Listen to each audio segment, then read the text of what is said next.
Good morning.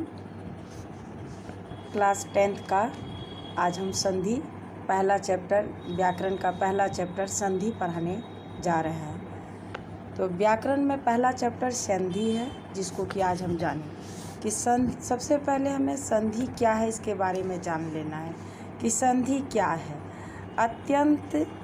अत्यंत समीपवर्ती दो वर्णों के मेल से किसी नियम के अंतर्गत होने वाले परिवर्तन ही संधि कहलाता है। तो संधि विच्छेद कैसे करें? तो संधि के कितने प्रकार हैं? संधि के 3 प्रकार हैं। संधि के 3 प्रकार होते हैं: स्वर संधि, व्यंजन संधि और विसर्ग संधि। तो सबसे पहले हम स्वर संधि के बारे में जानेंगे। तो स्वर संधि जब पूर्व पद के अंत में स्वर हो और उत्तर पद के आरंभ में भी स्वर हो, तो दोनों के मेल से जो संधि होती है उसे स्वर संधि कहते हैं।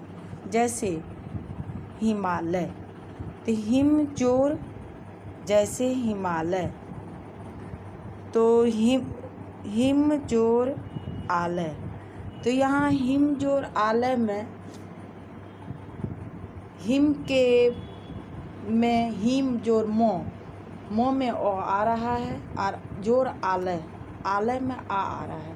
तो जब दोनों मिलकर हिमालय बना, तो स्वर संधि में अर्थात स्वर से स्वर का मेल जो हो, स्वर से स्वर के मेल के जो को स्वर संधि कहते हैं। इस प्रकार स्वर संधि के भेद। स्वर संधि हैं कितने प्रकार के? तो स्वर संधि के भेद में स्वर संधि के 5 भेद हैं।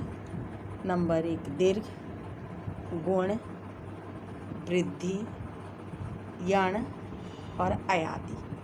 स्वर संधि के भेद है 5, जिसमें दीर्घ, गुण, वृद्धि, यण, अयादि। तो दीर्घ संधि को हम जानेंगे सबसे पहले। तो दीर्घ संधि क्या है? दीर्घ संधि ओ आ सवर्ण स्वर्ण ओ आ, यानी पूर्व पद में ओ और उत्तर पद में आ। पूर्व पद के अंत में ओ और उत्तर पद के पूर्व में आ आने पर जो विकार उत्पन्न होता है वो दीर्घ संधि कहलाता है। तो ओ आ, जैसा कि हम पहले जानते हैं कि ओ और आ में जैसा कि हम पहले जानते हैं कि ओ आ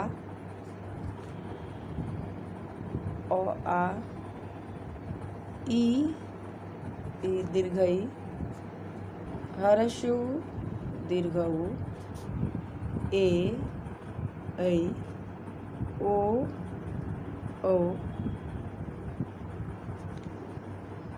तो ये इसमें हर्ष ये हुआ, दीर्घ आ हुआ, दीर्घ ई और दीर्घ उ, दीर्घ और दीर्घ, यानी जो बड़ा हुआ वो दीर्घ हुआ।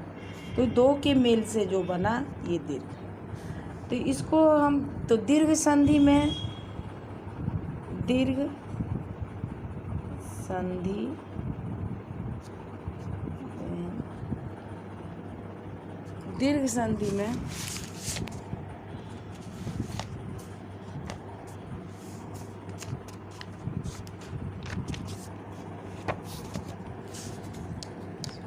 परमार्थ